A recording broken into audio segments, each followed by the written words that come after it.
Chers amis, bonjour. Je suis heureuse de passer cette dernière semaine de 2025 avec vous. L'heure du bilan. Voilà en fin d'année la réflexion qui va nous occuper.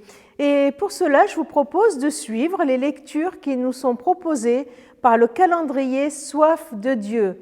D'ailleurs, la version de 2026 est sortie et vous pourrez vous le récupérer à l'église si vous êtes par là. Dans ce calendrier, il nous est proposé de lire le livre de l'évangile de Matthieu. Et pour chaque chapitre, nous essaierons de voir quelques indications qui vont nous aider à faire le bilan d'une année. Pour ce jour, c'est Matthieu 5 qui nous est proposé et je vous ai choisi les quelques versets à partir du verset 13. C'est vous qui êtes le sel du monde. Si le sel perd son goût, comment le rendre de nouveau salé ? Il n'est plus bon à rien, on le jette dehors et les gens le piétinent. C'est vous qui êtes la lumière du monde.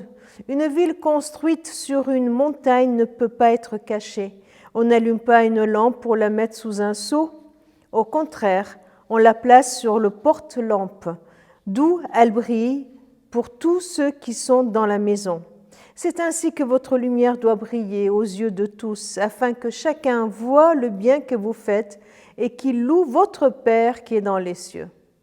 Texte connu qui nous rappelle au travers deux images non seulement notre mission, ce que nous avons à faire, mais surtout notre relation au monde, notre présence au monde. Vous êtes, non pas vous serez ou vous ferez, mais vous êtes.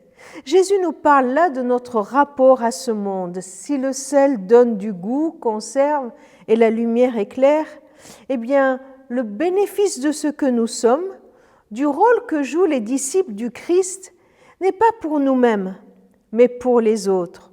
Voilà un premier critère de bilan. Le but final de notre présence au monde, le but final quand le monde sera au bénéfice de ce que les disciples sont, ce ne sera pas pour glorifier les disciples, les mettre sur un piédestal ou pour qu'ils tirent eux-mêmes la gloire, mais pour que tout le monde qui voit les disciples puisse louer le Père qui est dans les cieux. Nous sommes là pour le monde. Nous sommes là comme un doigt qui pointe vers le Père. Ce texte encourage mais avertit également.